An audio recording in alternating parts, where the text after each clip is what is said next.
ಕಾಂಗ್ರೆಸ್ ಸರ್ಕಾರದ ವಿರುದ್ಧ ಹಾಗೂ ಸಚಿವ ನಾಗೇಂದ್ರ ಅವರ ರಾಜೀನಾಮೆಗೆ ಒತ್ತಾಯಿಸಿ ಸೆಪ್ಟೆಂಬರ್ 1ರಿಂದ 10ರವರೆಗೆ ಲಿಂಗಸೂಗೂರಿನಿಂದ ಬಳ್ಳಾರಿಯವರೆಗೆ 175 ಕಿಲೋಮೀಟರ್ ಬೃಹತ್ ಪಾದಯಾತ್ರೆ ಹಮ್ಮಿಕೊಳ್ಳಲಾಗಿದೆ ಎಂದು ಬಿಜೆಪಿ ವಿಭಾಗ ಪ್ರಭಾರಿ ಆರ್.ಕೆ. ಸಿದ್ದರಾಮಣ್ಣ ತಿಳಿಸಿದ್ದಾರೆ.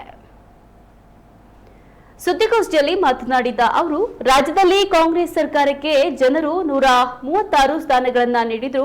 ಕಳೆದ 3.5 ವರ್ಷದ ಆಡಳಿತವನ್ನ ಅವಲೋಕಿಸಿದ್ರೆ ಯಾವುದೇ ಜನಪರ ಅಭಿವೃದ್ಧಿ ಕಾರ್ಯಗಳು ನಡೆದಿಲ್ಲ ಎಂದು ಆರೋಪಿಸಿದರು. ಇನ್ನು ರೈತ ವಿರೋಧಿ, ಯುವಕರ ವಿರೋಧಿ, ಮಹಿಳಾ ವಿರೋಧಿ ಹಾಗೂ ಅಭಿವೃದ್ಧಿ ವಿರೋಧಿ ಸರ್ಕಾರದ ವಿರುದ್ಧ ಜನರಲ್ಲಿ ಜಾಗೃತಿ ಮೂಡಿಸುವ ಉದ್ದೇಶದಿಂದ ಈ ಪಾದಯಾತ್ರೆ ನಡೆಸಲಾಗುತ್ತಿದೆ. ಬಿಜೆಪಿ ರಾಜ್ಯಾಧ್ಯಕ್ಷ ಬಿವೈ ವಿಜಯೇಂದ್ರ ಅವರ ನೇತೃತ್ವದಲ್ಲಿ ನಡೆಯಲಿರುವ ಯಾತ್ರೆಯಲ್ಲಿ ಪಕ್ಷದ ವಿವಿಧ ಹಂತದ ನಾಯಕರು, ಕಾರ್ಯಕರ್ತರು, ರೈತರು, ಯುವಕರು ಹಾಗೂ ಮಹಿಳೆಯರು ಭಾಗವಹಿಸಲಿದ್ದಾರೆ ಎಂದರು. ಇನ್ನು ಪರಿಶಿಷ್ಟ ಜಾತಿಗೆ ಮೀಸಲಿಟ್ಟ ಹಣವನ್ನ ಗ್ಯಾರಂಟಿ ಯೋಜನೆಗಳಿಗೆ ಬಳಸಲಾಗಿದೆ ಹಾಗೂ ಪರಿಶಿಷ್ಟ ವರ್ಗಕ್ಕೆ ಮೀಸಲಿಟ್ಟ ಹಣವನ್ನ ಚುನಾವಣಾ ಉದ್ದೇಶಗಳಿಗೆ ವರ್ಗಾಯಿಸಲಾಗಿದೆ ಎಂದು ಸಿದ್ದರಾಮಣ್ಣ ಆರೋಪಿಸಿದರು.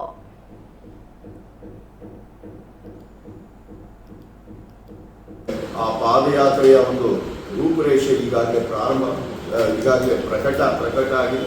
ಇದರ ಪ್ರಕಾರ ಲಿಂಗಸೂರಿನಿಂದ ಹಿಡಿದು ಬಳ್ಳಾರಿಯವರೆಗೂ ಕೂಡ ನಮ್ಮ ಪಾದಯಾತ್ರೆ ನಡೆಯುವಂತಾಗಿದೆ.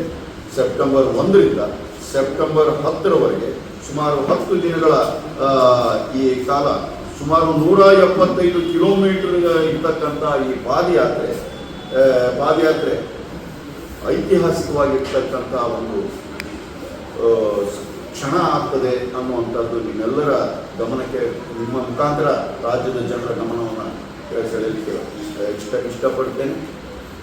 ಜನರಿಗೂ ಕೂಡ ವಿನಂತಿ ಮಾಡ್ತೇನೆ, ಈ ಒಂದು ಪಾದಯಾತ್ರೆಯನ್ನು ಯಶಸ್ವಿಗೊಳಿಸ್ಕೊಡ್ಬೇಕು, ಈ ಹೋರಾಟವನ್ನು ಯಶಸ್ವಿಗೊಳಿಸ್ಕೊಡ್ಬೇಕು.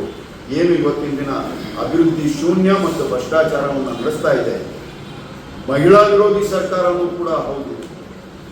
ಕೇವಲ ಇಷ್ಟೇ ಅಲ್ಲ, ಪರಿಶಿಷ್ಟ ಜಾತಿಗೆ ಸಂಬಂಧಪಟ್ಟಂತ ಅಭಿವೃದ್ಧಿಗೆ ನಿಗದಿಯಾದಂಥ ಹಣವನ್ನು ಗ್ಯಾರಂಟಿಗಳಿಗೆ ಬಳಸಿರ್ತಕ್ಕಂಥದ್ದು. ಪರಿಶಿಷ್ಟ ವರ್ಗಕ್ಕೆ ಹೋಗಬೇಕಾದಂಥ ಹಣ ಸುಮಾರು 187 ಕೋಟಿ ಹಣ, ಅದನ್ನ ಚುನಾವಣೆಗಳಿಗೆ ಬಳಸ್ಕೊಂಡಿರ್ತಕ್ಕಂಥದ್ದು. ಹಾಗಾಗಿ ಒಂದು ಕಡೆ ಮಹಿಳಾ ವಿರೋಧಿ ಸೆಪ್ಟೆಂಬರ್ 1ರಿಂದ ಸೆಪ್ಟೆಂಬರ್ 10 ದಿನಗಳವರೆಗೆ 175 ಕಿಲೋಮೀಟರ್ ಪಾದಯಾತ್ರೆ ಸನ್ಮಾನ್ಯ ಬಿವೈ ವಿಜಯೇಂದ್ರ ಮತ್ತು ನಮ್ಮ ಎರಡೂ ಮಂಡಲದ ನಾಯಕರೇ ಆಗಿದ್ದಾರೆ ಆರ್ ಅಶೋಕ್, ಚಲವಾದಿ ನಾರಾಯಣಸ್ವಾಮಿ ಅವರ ಜೊತೆಗೆ ಪಕ್ಷದ ಎಲ್ಲ ಕಾರ್ಯಕರ್ತರು ಮತ್ತು ಎಲ್ಲ ಇದಕ್ಕೆ ಸಂಬಂಧ ಆ ಭಾಗದಲ್ಲಿ ಇರ್ತಕ್ಕಂಥ ರೈತರಿರ್ಬೋದು, ಪರಿಶಿಷ್ಟ ಜಾತಿ, ಪರಿಶಿಷ್ಟ ವರ್ಗ, ಯುವಕರು ಎಲ್ಲರನ್ನೂ ತೆಗೆದುಕೊಂಡು ಈ ಪಾದಯಾತ್ರೆನ ಭಾರತೀಯ ಜನತಾ ಪಕ್ಷ ರೂಪಿಸಿದೆ. ಈ ಪಾದಯಾತ್ರೆಗೆ ಎಲ್ಲರ ಸಹಕಾರ ಬೇಕು.